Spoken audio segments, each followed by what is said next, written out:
In this video, we're going to be talking about how we can fix Authy not working. So to fix Authy not working, first try syncing the time on the app with your device's time by going to settings, time correction for codes, and click on sync now. So all you need to do is simply go and open your Authy account, tap on the top right gear icon right over here.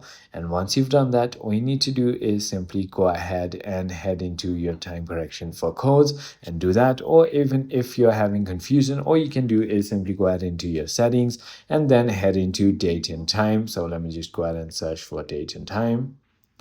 Right, and then simply go ahead and turn this to set automatically. And what this will do is it's going to simply go ahead and correct the device's time, and it will simply go ahead and start working. If it doesn't, then you can simply go ahead and try reinstalling the application and restarting your device.